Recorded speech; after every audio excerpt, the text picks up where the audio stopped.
Yeah, you are live. Hello and welcome everyone to today's event audio flow. Presented by IEEE Student Branch. We are so delighted to be back with an amazing event, aren't we, Aishwarya?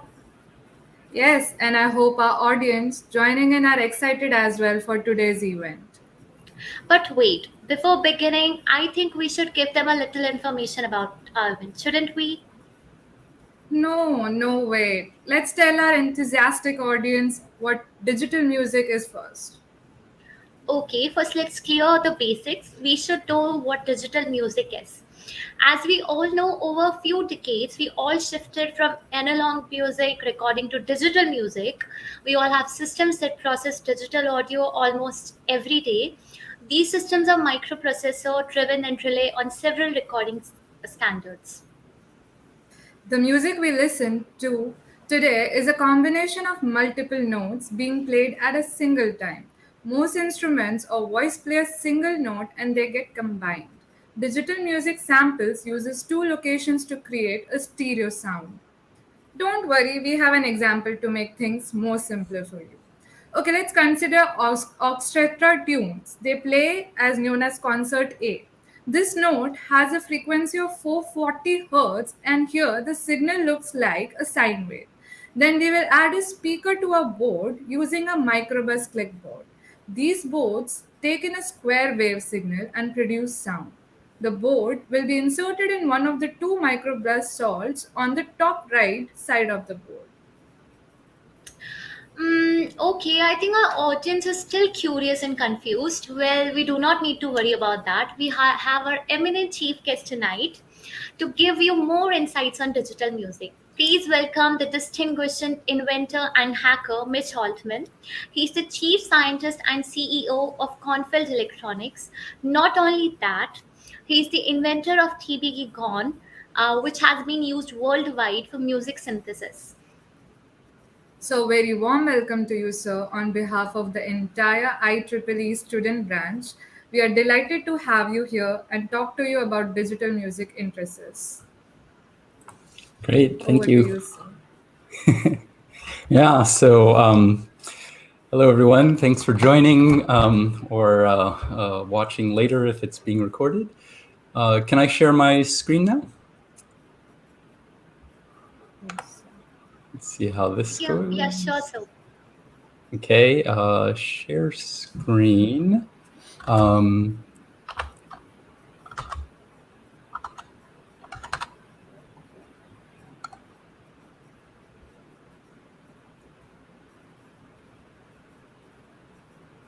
screen.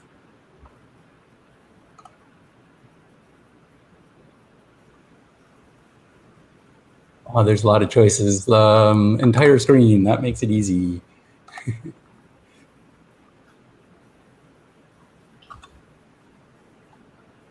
that look okay? Yeah, it's perfectly Yeah. fine. Yeah. Yes. Cool. Yeah, so does this move? It does.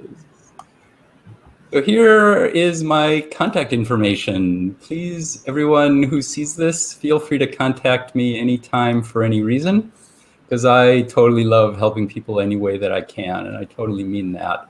I'll show these this slide at the end of my presentation as well, and you'll be able to see it, but feel free to take a picture. So a little bit about me first before getting into it, since it's relevant. I'm a geek. I've been a geek all my life. I've been playing mostly with electronics, but all sorts of geeky realms since I was a little kid, including music synthesizers. I'm totally into music, and I've been playing music all my life and making music synthesizers all my life. But I've done some other things I think are pretty cool. In the 1980s, I was one of the people who created virtual reality and developed it. And for people who can remember something like the Power Glove down in the lower left, I developed that too. through the years, I was working with so many small companies who made terrible mistakes, and I thought, well, geez, I can make terrible mistakes myself. So I made the terrible mistake of starting my own company, and it was actually successful, and that was in the 90s. And from there, I started doing things that were much more fun and meaningful for me. Given my childhood consumed with watching television, probably way too much, I invented something to turn them off in public places once they started becoming popular in public places. And that's what I became most famous for. I've sold 880,000 TV Begone remote controls to turn off televisions in public places. Yeah, I still love turning TVs off, and I encourage everyone to do that. It gives you much more time to do things that are more enjoyable. Since then, I've made lots of things. I'm an inventor, so some of the things that are popular are here. I'll be talking about the Ardu Touch music synthesizer more today, since that's relevant for today's talk. So I also started an early hackerspace, often now called Fab Labs or Makerspaces. This was in 2007 in San Francisco. Back then, it became really popular. Back then, there were only about 40. Now there's thousands all over the world, and feel free to visit any. Just contact them and make some new geeky friends wherever you are. And if there isn't one near you, start one. That's how all these cool things happen. And they're places with community for supporting people into doing all sorts of cool things, including music synthesis. So I've been going all over the world when there's not a pandemic, giving talks and also workshops. These are just a few talks. Here's just a few workshops. And in the workshops, I usually teach people how to solder. And soldering is a useful skill. It's fun, and you can do so many cool things with it. And I'm going to talk more about that in a bit, but let's get into music synthesis. It's been around a long time. The first one who really did something amazing with electronic music is this guy, Leon Theremin. In 1927, he created his invention called the Theremin. And I'm going to give you a brief history of electronic music, very brief, but from a very self-centered point of view. The Theremin is something you have all heard, even if you don't know the name. It works with electromagnetic radiation. You use one hand to make the pitch. You use the other hand to make the volume of the pitch. So he actually created this for his lover at the time, Clara Rockmore, who played lots of Western classical music mostly with this musical instrument. And here's just an example.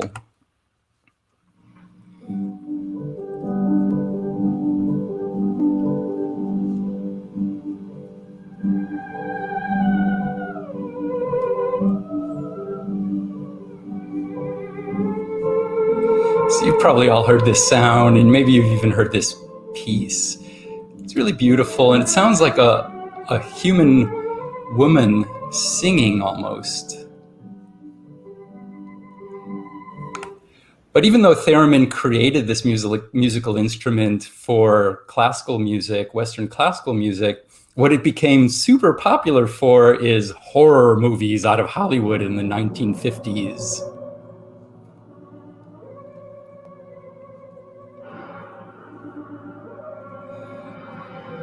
So when you hear that sound, you know something creepy and horrible is about to happen.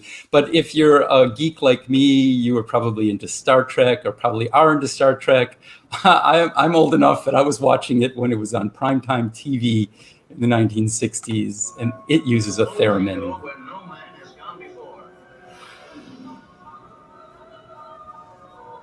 Yeah, I guess it's very fascinating.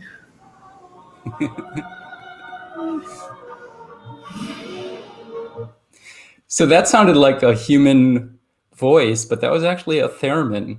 So yeah, so this is a very self-centered brief history of electronic music, because this is about what I love with it. So I was always into electronic music, and I've always loved theremin.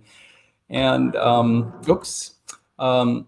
when I went to university, I went to undergrad and then grad school, and I was always working on music synthesizers. My advisor is someone who created an early music synthesizer. He called it the Beauchamp Harmonic Tone Generator. In 1964, he created this, and I don't have a sample of it, but it used a whole bunch of sine wave generators added together with a keyboard to make all sorts of really interesting sounds and really wonderful music. Oh yeah, back to, oops, there's a lag in here. Wow, there's a big lag. So anyways, the picture on the left here is the original in 1964, and on the right, that was when I visited him in 2019, and he showed me he's still playing with it. Later, as a kid, I was super into rock and roll and still am. I'm into all sorts of different kinds of music. And Keith Emerson of Emerson, Lake and Palmer is one of my musical heroes. He played a Moog synthesizer. And here you see a picture of him with that huge contraption. He's playing with a keyboard, but in order to get any sounds, you've got to have all of these patch chords, and you've got to be a super geeky whiz, not only with electronics and gizmos, but also in music to play it. So here's just a really short example of him playing.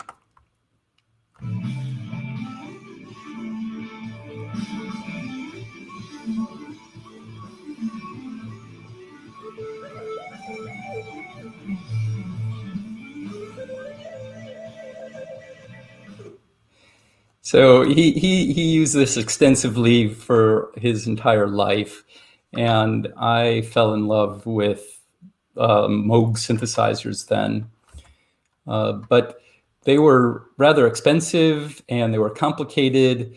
One of the early, easy, less expensive ones to come along was by this company Casio. In 1979, they put out this little one that you could take anywhere, and it just runs off of, I think that was AA batteries. And of course I had one. The sounds in this one aren't as great as a Moog, but they're really interesting. The first synthesizer that came along that really changed everything was the DX7 by Yamaha. And I had one of these too. This uses a kind of synthesis called FM synthesis, and this one's digital, and that's what I'll be talking about mostly today. Here's just an example of someone playing their DX7, but DX7 changed everything because it was really expensive and it made lots and lots of amazing sounds, and almost every rock and roll band and country band and so many other bands used this in their music. And here's an example.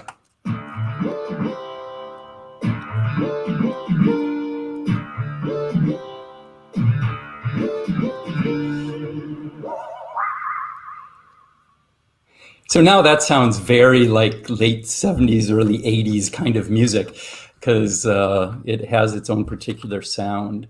And now there's all sorts of music synthesizers in the world. But in 1984, when I was in grad school, I made a music synthesizer for my master's thesis. There's the block diagram. I won't talk about that much, but I'll get into how that works in my talk today.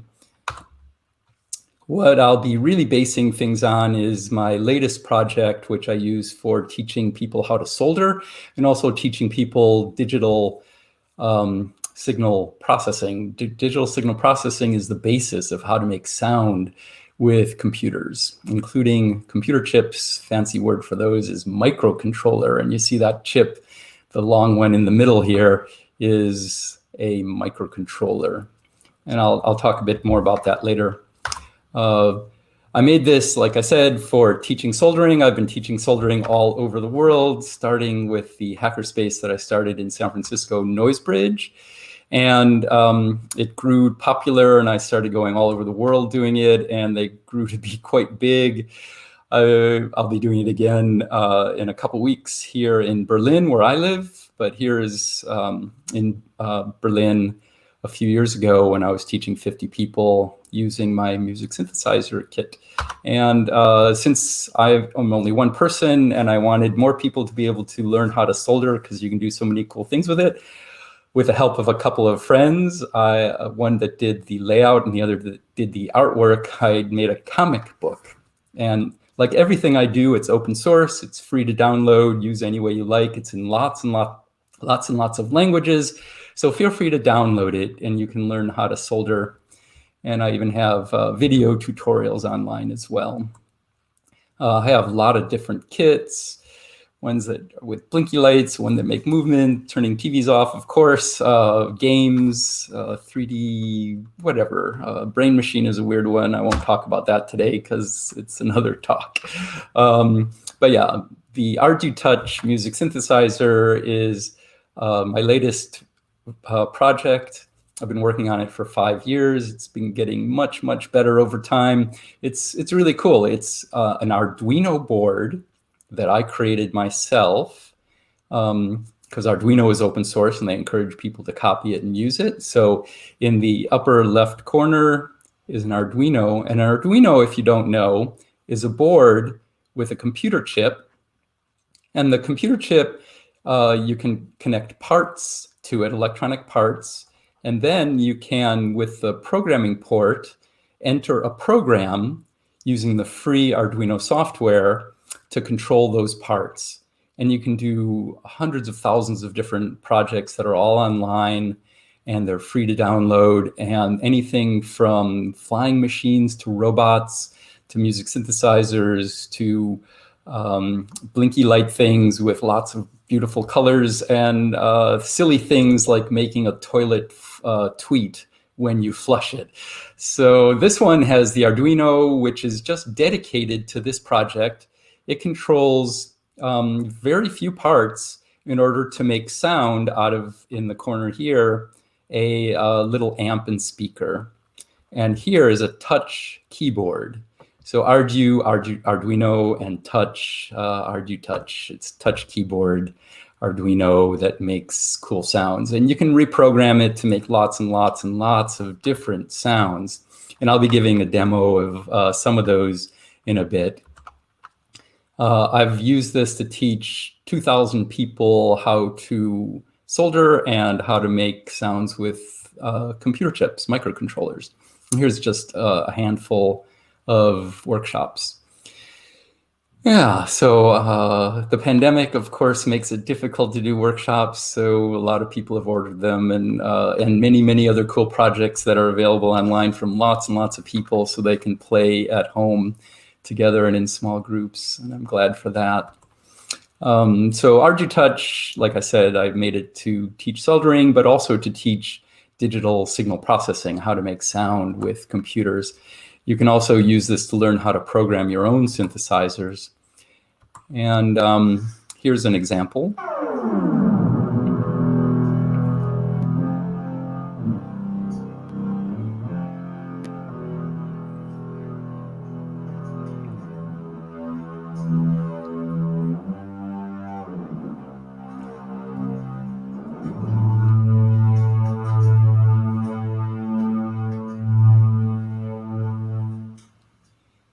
So that is one of the 10 synthesizers that I have created for this so far, and I'll be working on more as time goes on. This one's called Thick, and it's kind of like heavy metal kind of sound, but you can do lots of really cool music with it. I'll be giving more demo at the end of the workshop of the different things it can do. So anyways, there's two major kinds of synthesizers. One is analog, and the other is digital. Analog, I think, is way cooler. Like I was going to say better, but not exactly better, but I think it has a thicker sound in general, but it's much more difficult to create. There's lots and lots of circuitry, and it's harder to get the hang of. One of the early ones that was available is this Moog synthesizer, the Mini Moog, which came along in 1970. And it's not totally stable. Once you set it up, it works really, really well, but some of the pitches drift and things. So it's not perfect, but it's really great. And it was another thing that made music synthesizers available to mostly rock and roll bands, but many, many other musicians back in the 70s. Nowadays, you can buy very inexpensive synthesizers like the one on the right here, the Pocket Operator by Teenage Engineering. Those are a bunch of people from the UK, a handful of people from the UK who make very inexpensive but very good digital synthesizers.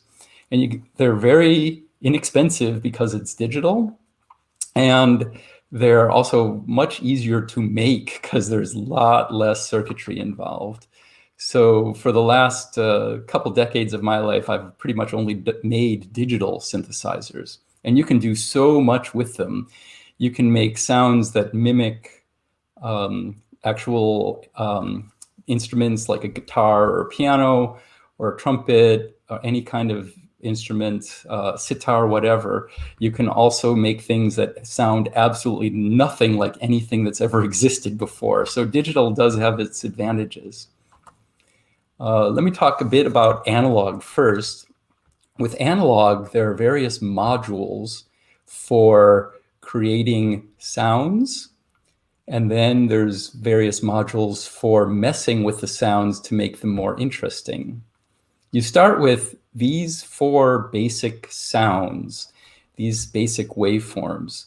A sine wave sounds really smooth, and the waveform, if you look at it on an oscilloscope, which gives you the shape of it, looks smooth and it sounds smooth. Here's an example. So that's A, middle A on a keyboard. I'll skip square wave for now, but go to this triangle wave, which sounds a little bit harsher.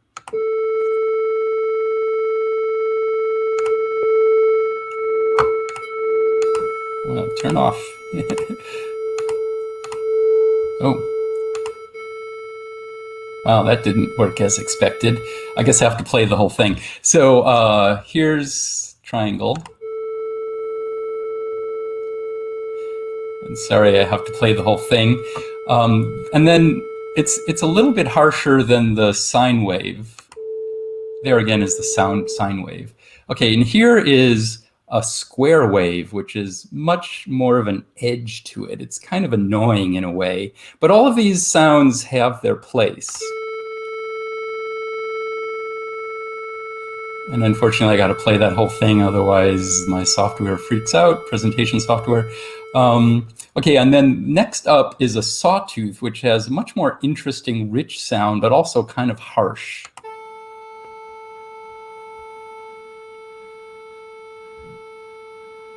And again, I got to play that whole thing. So those sounds in themselves, you can mix them together and you can add effects to them, because just on their own, it doesn't sound very interesting. If you play just those sounds, even if you mix them together in interesting ways, they're just on and off. So we need to add dynamics to the sound in order for them to sound interesting. And I'll be explaining them when I talk about digital, because the dynamics are really the same in both. The way you do it is different. They're more difficult to design and make use of in analog, but in digital, it's actually quite simple hardware. It's just programming a microcontroller, a computer chip, which actually is somewhat complicated, but at least the hardware is simple. So yeah, digital is what I've been working with, like I said, and that's what I'll be talking about. To use digital synthesis, you must break a waveform down into little bits, lots of little bits, and then you can mess with those little bits, shuffle them around, calculate with them, and create something new. And then you put them all back together to create an analog waveform, which we can hear. So digital doesn't really exist in our world. They're just representations of things in a computer. But the world we live in is analog, full of things that exist. And in order for us to experience something, it must be in the analog world. So in order to get it into the digital world, we've got to convert the analog into digital. Then we have a whole bunch of little bits, and then we can mess with those bits to get interesting effects. And then we can put those bits back together and then convert it back to analog where we can experience it as sound. You can also do other things with digital signal processing besides sound, but that's what I'm going to be talking about today. So all sorts of signals can be digitized, messed with, and then converted back to the analog world to do something we can experience, like controlling a robot or an elevator, for instance. There are many kinds of digital synthesis and analog as well. These are, but I'm talking about digital here. One way is to add a bunch of waveforms together to get the waveform you want. And usually the waveforms you add together are a bunch of sine waves at different volumes and different frequencies, different pitches. For instance, here's an example showing how to make a square wave from just 4 sine waves. If you have one sine wave, like at the top, you get a sine wave. If you have 2 of them at the correct frequency and correct pitch and correct volume amplitude, then you get something which is getting to be sort of square wave-ish. If you add another one to it, then you get something that's even more square wave-ish. And then you add another one and you get something that's actually looking like a square wave now. A little bit wonky, but it's getting there. If you do 13 of them, you get pretty much a perfect square wave to our ears, and also to what looks like a square. Another kind of synthesis, like the DX7 that I showed earlier, uses is FM. FM means frequency modulation. So that means you take a pitch and then you change it over time. Modulation means changing something over time. It's just a fancy technical word for that. So you change the frequency, which is pitch, change the pitch up and down over time, and that's FM. And that's what FM radios use to transmit all sorts of wonderful and not so wonderful things over the radio. And that, I don't have an example of that, but the DX7, which you heard earlier, uses FM to create all of its crazy sounds. Beautiful and or crazy. Another kind is called wavetable, which I'll be talking more about in my talk here, because that's really used a lot. So a wavetable is kind of like a loop of tape. So in this picture down below, you see the triangle is actually supposed to be recording tape played back. So there's a playhead down at the bottom. As the tape moves around and around, goes across the playhead, whatever's recorded on that tape plays back through the playhead. If you change the speed that the tape moves, then the pitch of whatever is playing back gets faster and faster and faster, so it sounds higher and higher. And if you slow it down, it's slower and lower. But if you speed it up, it's higher, faster, it's higher, right? So, and then that's very much what a wavetable is like, except in a digital form rather than an analog form, like that tape loop is analog. So I'm going to talk about how we deal with getting from analog to digital and messing with it and then back out again. So we start with an analog signal, and the easiest one to talk about is one cycle of a sine wave. So I'm going to go through a bunch of stuff here. What I really hope that you'll get from this is a feel for how this works. So don't worry if you're not getting absolutely everything, that's okay. I want you to have a feel for how this works. So a sine wave goes on and on and on. This is just one cycle of it. The example I played earlier was 10 seconds of a sine wave and a triangle and a sawtooth and a square wave. But here's one cycle of a sine wave. You can see it's really smooth. It starts at 0, it goes up to a maximum, down to 0, down to a minimum, and then back up to 0. It's nice and smooth. To record it digitally, what we do is we make it a bunch of slices. We slice it up in equal times. So in this case, I sliced it into 10 slices. And where the slice meets the waveform is the value. And if you've been through math class, you've all been through this before. And if you haven't, hopefully you'll get a good feel for this. So each of those dots is the value of the waveform at each slice. Slice 0, 1, 2, 3, 4, 5, 6, 7, 8, 9. And we can calculate those values or measure them and write them down. So it starts at 0, goes to a maximum, and then down to 0 again, and then down to a minimum and up to 0. And then it'll repeat on and on and on if you like. We can put those values in a table. And there it is in a table, all the 10 values. And that is a representation of the analog waveform. But now it's digitized. And when we do this, the process of doing this is called sampling. Sampling a waveform is getting an analog waveform into a bunch of values in a table. And what we always do is put those values into memory. And once it's in memory, we can say that the waveform is now digitized. So we have now digitized this waveform. That one cycle of a sine wave, which was analog, is now 10 values in memory as a representation, a digital representation of that waveform. Make sense? That's not too hard.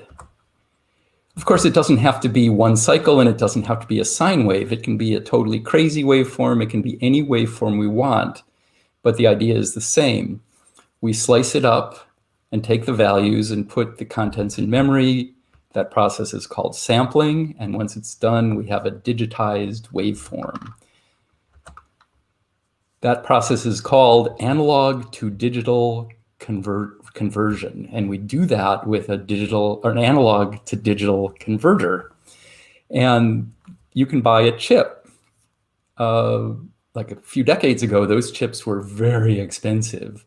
To get really, really good ones nowadays is still rather expensive.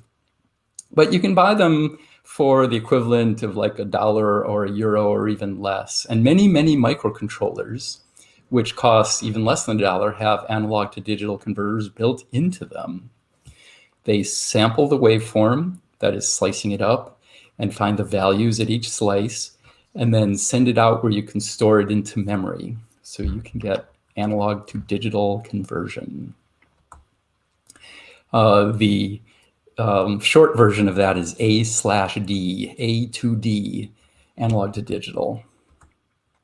So once we have the waveform in memory, like here, we can get it back into the analog world after we mess with it if we want to, or we can just store it and play it back later. But usually you mess with those values and do some interesting things, and then you have to send it back to the real analog world where we can listen to it. And how do we do that? Well, we do a digital to analog converter, just the opposite.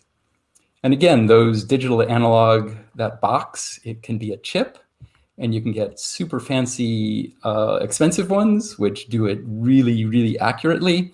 Or you can do it by less expensive ones that do it less accurately. It depends how good sound you want. But there are lots of ways to do that. The digital to analog converter, again, takes the signal that's in our computer chip in memory. We take all of those slices, put them back together to an analog waveform, and then send it to a speaker amp where we can hear it. That is D/A or D to A, digital to analog. And that plays the sound back where we can hear it. We can do a chip, like I said, which is rather expensive, but the free way, as long as you already have a microcontroller, the microcontroller can just be programmed to be a digital to analog converter. And that is called PWM, or at least that's one very common way of doing it. And that's the way I do it in my Ardu Touch. I wanted my Ardu Touch to be as inexpensive as possible. It's open source, and anyone can download my plans and make use of it. And it's really inexpensive. If you have an Arduino board, that's almost all of it right there.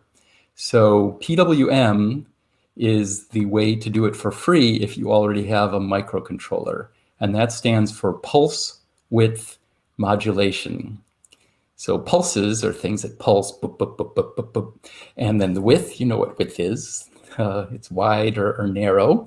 And modulation, as I explained before, is the fancy word for changing over time. So it's pulses with the words that have widths that change over time. And I'll explain that in here. So here's a square wave. A square wave is on and off and on and off and on and off at equal time on, equal time off. If I had this square wave going on, off, on, off, on, off at a 440 times a second, then it would be just like that square wave I played for you earlier for 10 seconds. That's middle A on the keyboard. And it would sound like that kind of harsh, edgy square wave sound at the tone, the pitch A. And it's on, off, on for half the time, off for half the time overall. So the amount of energy that you get out of a square wave is half the energy of if it's on all the time. But on all the time isn't a sound wave. That's constant. For us to hear sound, it has to change. It has to go up and down and up and down. In this case, on half the time, off half the time. The square wave is overall half the energy of if a signal is on 100% of the time. So it's 50% of the energy. Here's a wave that's sort of a square wave, but this is called a pulse wave because now it's little pulses where it's on for a quarter of the time and off for 3/4 of the time. So it's up, down, up, down, up, down. It can still be 440 hertz, middle A, but the sound will be even a little bit more harsh, a little bit more edgy. But that's going to be 25% of the energy of a signal that's just flat on all the time. So here's just a little table. It shows 25%, 50%, 75%, and 100%. And the fancy word for that is duty cycle. It's the cycles they're doing their duty 25%, 55, or 50%, or 75%, or 100% of the time. And but it doesn't have to be 25% or 50%. It doesn't have to be even an integer. It can be on and off and on and off with a duty cycle of whatever you like. It can be 7.644% on and the rest off and then repeat. And that would be 7.64% of the energy of the 100% version on all the time.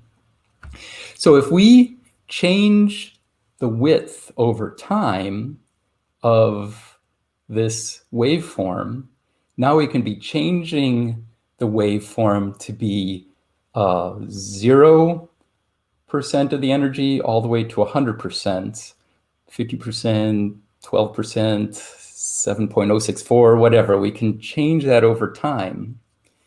And if we do that, that's called pulse width modulation. We're modulating the width of the wave of the pulse form, the pulse waveform. And that means we're changing the width over time of the pulse waveform. And if we do that at 440 times a second, sinusoidally, what we get is a sine wave at 440 hertz, which is A on our keyboard. But we don't have to do it sinusoidally. We can do it triangularly or sawtooth or even square wave. Boop, boop, boop, boop, boop, boop. And if we do that at 440 times a second, then we get a middle A at that waveform. We can make crazy waveforms as well. We can make waveforms of any shape we want. We just have to follow the waveform. So if the waveform is like in the middle of this picture here, then the pulse width is modulated according to that shape. And if that's what we're doing in our microcontroller. The D2A, the digital to analog converter, is just the controlling program to do that. And then we can send it into a speaker amp, and then we get the sound of that waveform out. So again, if you didn't catch all of the technicalities of that, don't worry about it. Hopefully you have a feel, I hope you have a feel for how this works. And programming this does get a little bit complicated, but there are tutorials out there, including the documentation for my Ardu Touch program, which is available online for free. So cool, we've got through that. Now let's check out some more cool stuff. In practice, we have to do some things a little bit differently than what I just went over, but not all that different. What we want is for the representation of the waveform in memory to go through our D to A converter, digital to analog converter, and out comes exactly the waveform that we recorded to begin with, an analog waveform that's perfect. And if it was one cycle of a sine wave, then we would get that one cycle of a sine wave out. Unfortunately, that doesn't work so well in practice. In practice, what happens is we get these edges. So since we sliced it up into 10 slices, we only get 10 values rather than an infinite number of values along the smooth waveform. We get only 10 values, the first one, the second one, the third one, the fourth one, the fifth one, etc., as in the picture on the right there. And they call that stair step. So that's a stair step version of a sine wave, which does not sound very good. It sounds really scratchy and not so nice. Sometimes you might want a sound that's scratchy and not so nice, but if we want a nice sine wave, this is not the way to do it. So what do we do to get it better? Well, you put a low pass filter in, and ideally, according to the theory, we have a perfect low pass filter. And if we have a perfect low pass filter, then it does its job perfectly. It gets rid of all of those nasty edges. Sharp edges are high frequencies, and we filter them out by only letting the low pass through our filter. And what comes out is the perfect sine wave again. Unfortunately, perfect doesn't exist in our real world. So that's okay, though. We can do something that approaches it quite well. We can use a cheap low-pass filter. This is one step towards getting there in the real world. A cheap low-pass filter, and as I do it on my Ardu Touch project, and many people do it, the cheapest way is to have one resistor and one capacitor. And if you don't know what resistors and capacitors are, that's another talk. So I won't talk about that now, but those are very inexpensive parts. They cost less than 1 cent each if you buy a couple hundred of them. And that's what I do on my Ardu Touch, because again, I wanted that to be as inexpensive as possible so as many people could benefit from it as possible. But you can see that the output is not so good. It's much better than the stair step version, but it doesn't sound the same as a sine wave. It's kind of weird sounding. It's sort of a sine wave with some added stuff added to it. So we can fix that, though. And the way to do that is by making our recording more accurate. I've been showing you a simplified version of slicing things up into bits by only having 10 slices. In actuality, we would have many more slices. If instead of 10, we had 256 slices, then convert it to analog with PWM, and then the cheap resistor capacitor low pass filter, and out comes something which is incredibly close to a really good sine wave. It's not perfect. And if you have a really good audiophile ear, you can tell the difference. But it is really good.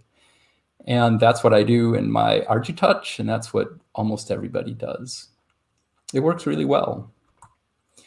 So it's even better if we use even more than 256. And it's also even better if instead of an 8-bit microcontroller, we represent things in 16 bits or 32 bits or 64 bits.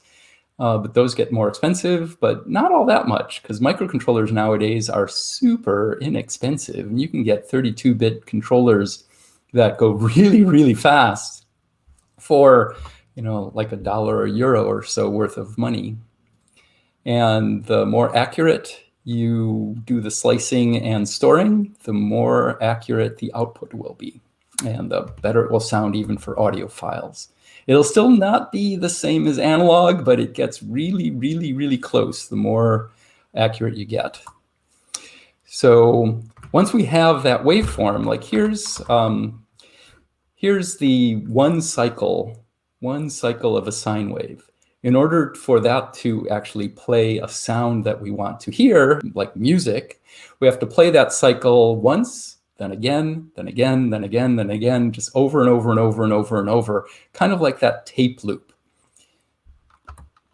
So here's that tape loop again. If on this tape loop I have one cycle of a sine wave, then it plays the one cycle and again and again. If this tape loop is going around 440 times a second, that's middle A on a keyboard, then I'll hear a 440 hertz pitch, the note A, middle A on a keyboard. I'll hear that coming out on the audio output, just like the sample I played for 10 seconds earlier. If it's a triangle wave or some other waveform, if I do it 440 times a second, out comes that waveform at 440 times a second. I can change the pitch by making it go faster or slower. And as it goes faster, faster, or slower, slower, slower, right? So that's how to do it with analog. But we want to do it with digital. So it's really the same thing. We run through the memory, the slices in memory, that's one cycle. And we go through it once, that's one part of the waveform. We go through it again, the next waveform. If we do that 440 times a second, we get that waveform at 440 hertz. In this case, that kind of interesting waveform on the right. And it'll just repeat at 440 times a second. So we get 440 hertz, A on the keyboard. So that's one way to do it. But that way of doing things needs a very fast microcontroller. And again, I wanted Ardu Touch to be, in my project, to be as inexpensive as possible. So it just uses a very low power microcontroller, computer chip that's on an Arduino board. That's very inexpensive, but not very powerful. So I had to come up with another way of doing it. And of course, I didn't come up with this on my own. This has already existed and people have been using this for a long, long time.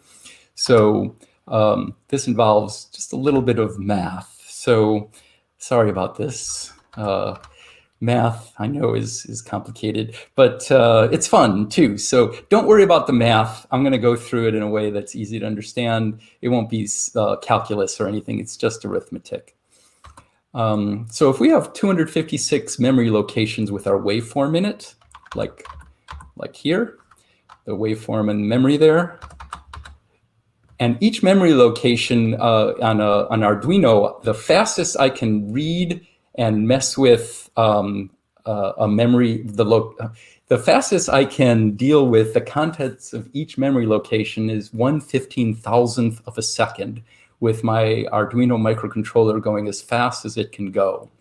So I can grab the first slice in memory, and the second slice is 1/15,000th of a second later. The next slice I can get at 1/15,000th of a second after that, et cetera, et cetera. So every 15,000th of a second, I grab a slice and convert it. Grab the next slice of 15,000th of a second later and convert it. And I keep doing that and sending it out. And that puts together my analog waveform.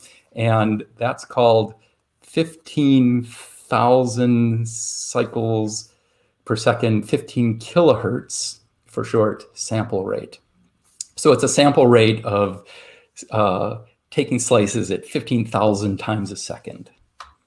That's how fast I can process those slices. Okay, so if I have one waveform in a table that's 256 slices, and I have to take all of those slices, 256 of them, to get that waveform.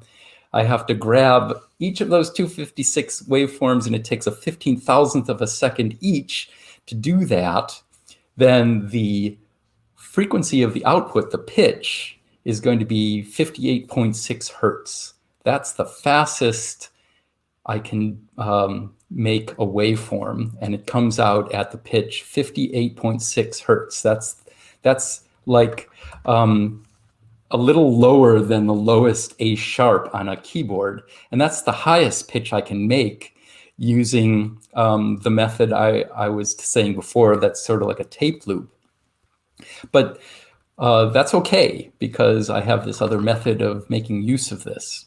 So the fastest I can grab that info in the digital memory and convert it into a waveform is 58.6 hertz pitch, which is like A sharp on a keyboard, okay? I repeat that a few times because I want you to get that. So I can make sort of an A sharp on the second lowest key on the keyboard, octave in the keyboard.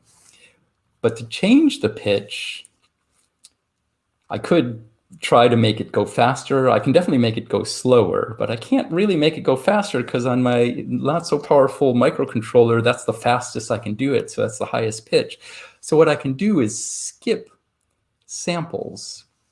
If I skip every other sample, then I can get through that table twice as fast because I'm not doing 256. I'm not taking all 256 samples. I'm skipping every other one, so I only have 128, so I can make an octave higher, twice the frequency.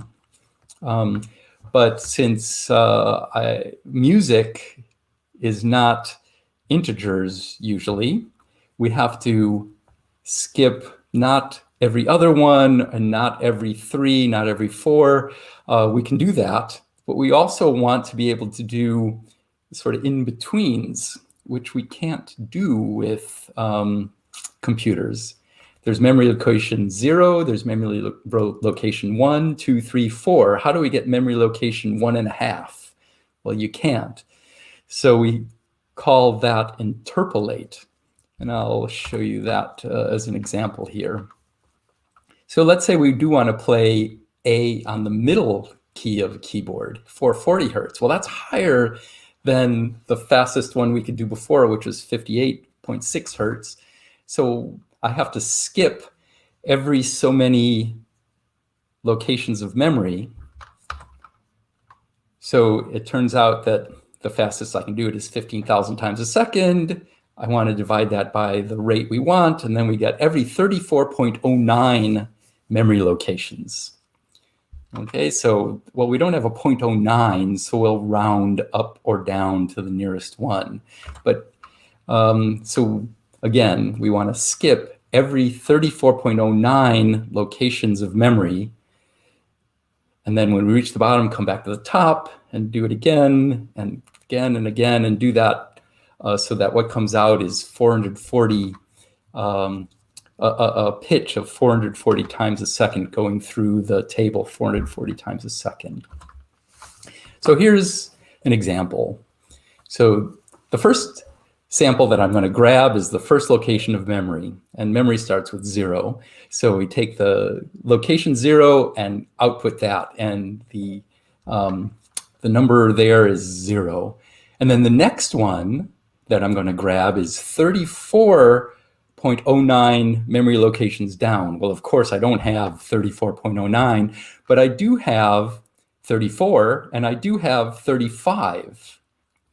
So what I'll do is take those, the contents of 34 and the contents of 35, and then take 0.09 hundredths of that average, and then that's my value.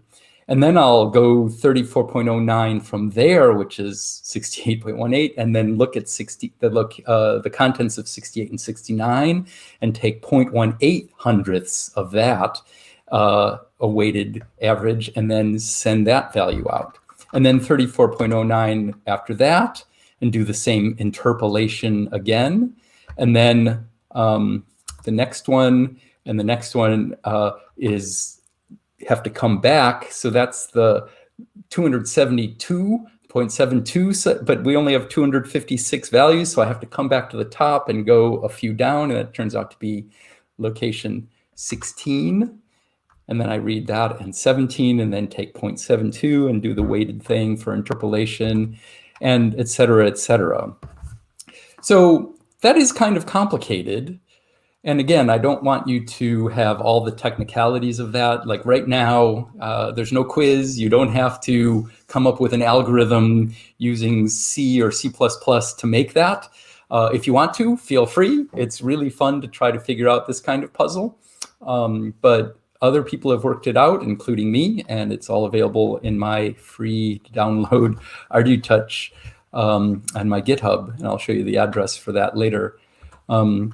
But I did come up with this. My Ardu Touch software has a library of functions to do all this low-level stuff for you, and you can make use of this if you're coding in C or C++ in the Arduino environment, or just using your own compiler, and make use of those high-level functions to make your own interesting sounds and your own synthesizers if you want to. But again, what I just showed you was just making a waveform, and that waveform is either on or off, so it's not all that interesting. But those waveforms in synthesizer land, people call those oscillators. Oscillators are just creating a waveform at whatever pitch you want, whatever note usually, but sometimes you can get in between notes, and you can have knobs to get all sorts of cool stuff in between the regular notes on a keyboard. And of course, different kinds of musics have different kinds of notes as well. So like Arabic music has 16 notes per octave instead of 12 like Western music. And in Indian music, there's different intonations so that the notes of a scale are actually different than in a Western scale. So the oscillators make the waveforms at the pitch that you want. But they're not all that interesting, even if it's a really cool waveform, because we need dynamics in order to make it interesting. And now I'll talk about the dynamics. So again, the oscillators can be those ones, basic waveforms. They can also be more complicated ones. And to make the sound more interesting, we have dynamics. So the first one, I'll talk about each one of these briefly. The first one is Adsr, and that's how you get the sound of a more physical instrument.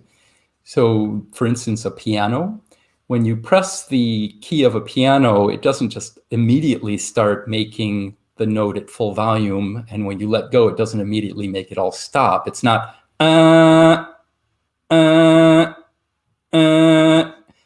music synthesizer that's electronic can do that, but a physical instrument doesn't make sound that way. If you want to make more interesting sound than just on and off is fine for many purposes, but if you want to make a sound that's different than just on and off, that's where Adsr comes in. With a piano, and I'll explain shortly, with a piano, when you hit the key, it takes a little while after you press the key for the volume to get maximum, and then it decays. And as long as you keep pushing down the key, then it decays really slowly. And when you let go of the key, then it fades out rather quickly. Okay, so it's like,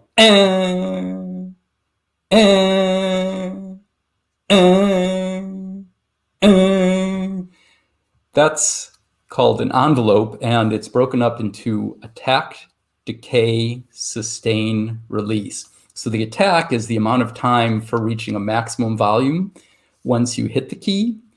And then decay is, it decays quickly.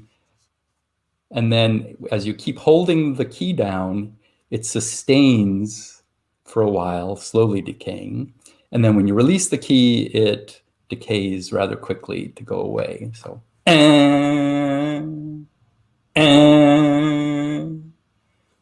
so attack, decay, sustain, release. And here's a graph of that. So on the left, it goes up rather quickly, reaches a peak, that's when you hit the key. And then it also, just by hitting the key, it attacks, and then it decays down to, in this case, about a third. And then as long as you hold the key in this waveform, it's staying constant until you release it, and then it decays rapidly. So again,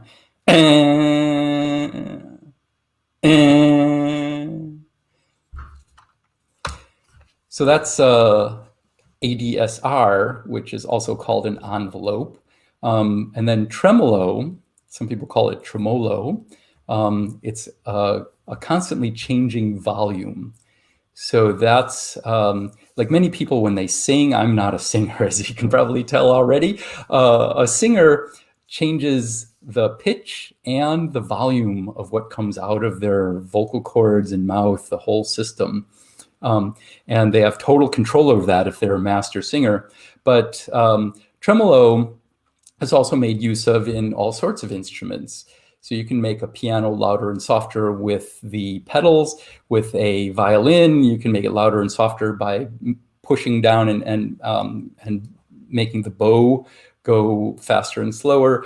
And or any stringed instrument. For a guitar, you pluck it harder or softer. With piano, you can push the key harder or softer. But tremolo is making the sound change louder and softer over time. So for instance, and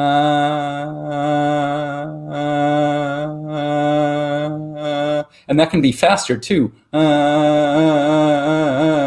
or slower. And it can go deeper or less deep. So the amount of volume change over, back and forth is subtle to not so subtle. And then portamento is glide between notes. So if there's no portamento, it's just one note or the other. With a portamento, it'd be let's see.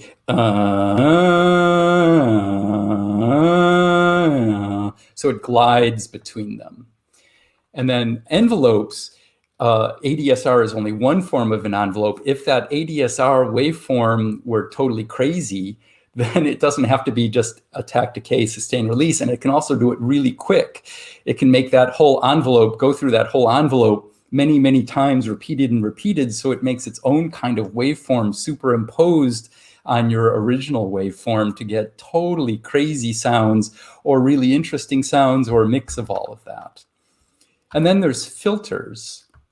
So getting rid of the highs, getting rid of the lows like bass and treble, making the middle part more loud or less loud. And that can be rather subtle. It can also be super crazy, like cutting off part of the waveform to make it really harsh, like some guitar effects pedals add distortion in that way. So there's all sorts of things like that. And effects can do many, many, many things, like taking the waveform and then adding the same waveform, but a little bit delayed, and softer, and then adding the same waveform a little bit delayed and softer, and again and again and again, and that would be a reverb effect. And it can simulate being in a huge, huge temple or cathedral or a cave. Or you can have it be so that the waveform plays and then waits a little bit and plays again. That's more like an echo.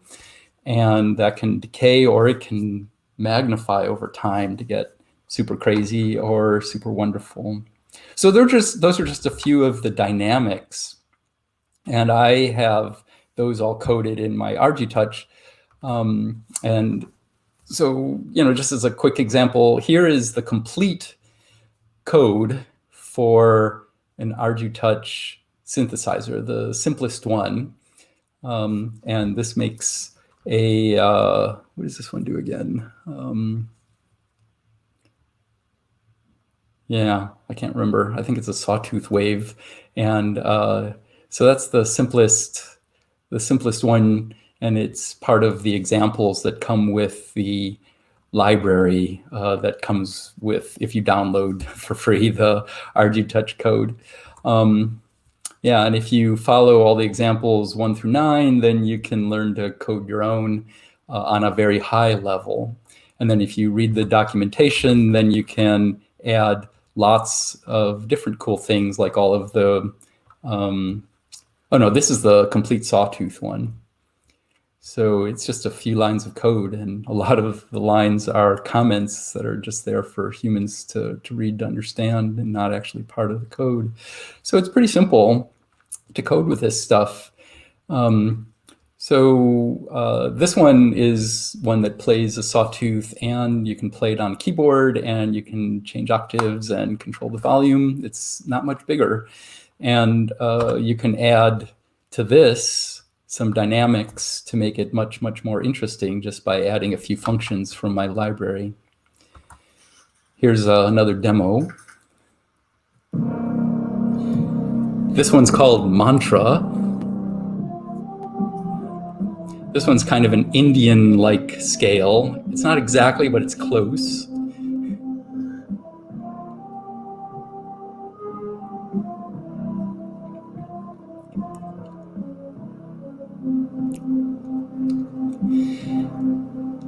So yeah, that's a totally different one than Thick, which I showed you earlier. And then there's one, like I like all sorts of kinds of music, including beautiful music and heavy music, and also noise. I think noise is really wonderful. So here's one that's called Zoid, which is totally noisy.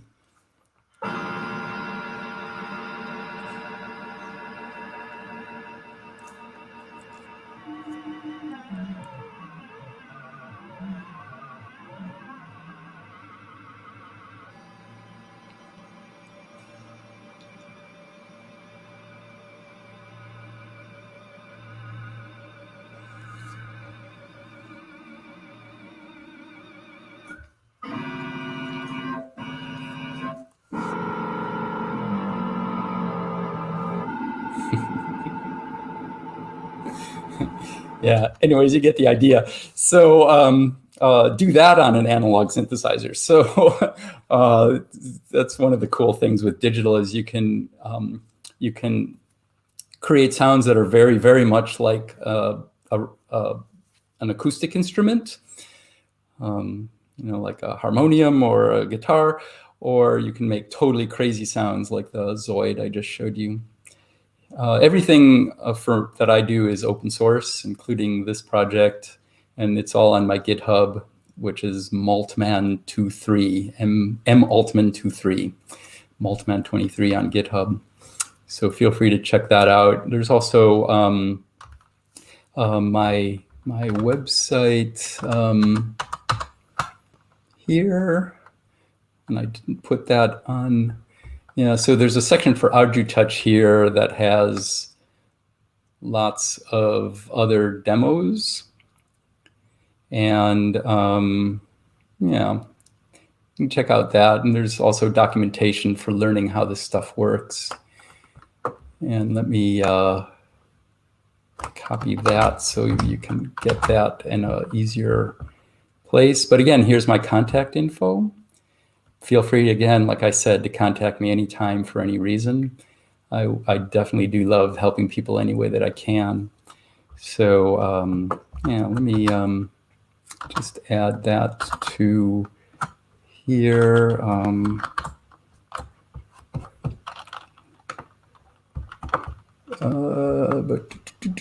Insert text box. And make it readable. There it is. So there's the web address for my Ardu Touch section on my website. Okay, so great. Let me stop sharing the screen. And now I'm back. I also wanted to show you just a little bit here. I've got 8 of my 10 synthesizers here, and just show you that there's lots of different things. Here's one that Wow, makes. sir, it's very cool.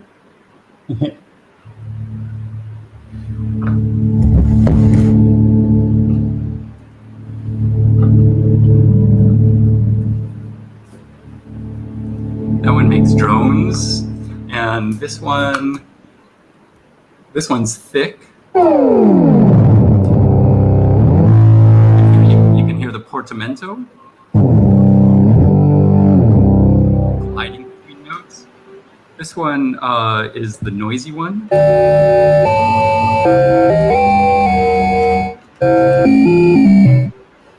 And this one, you can hear tremolo with this one.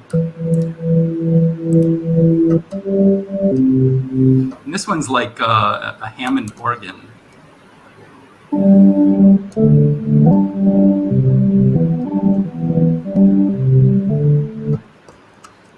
And then this one's like a tape loop effect.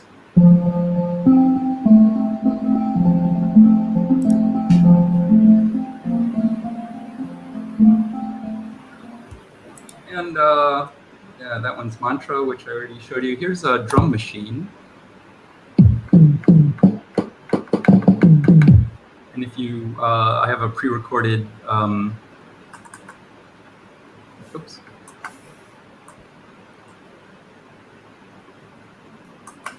I have a pre-recorded drum machine in here. You can change the speed and then play bass on top of it.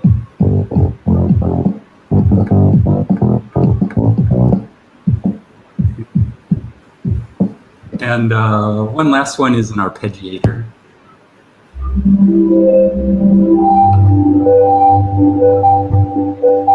Change it back to K.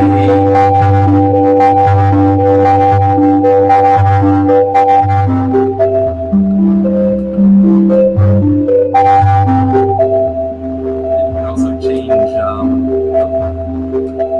the speed.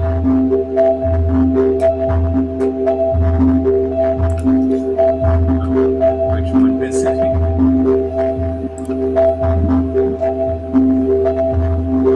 And the pattern. So anyways, just a little bit of a demo.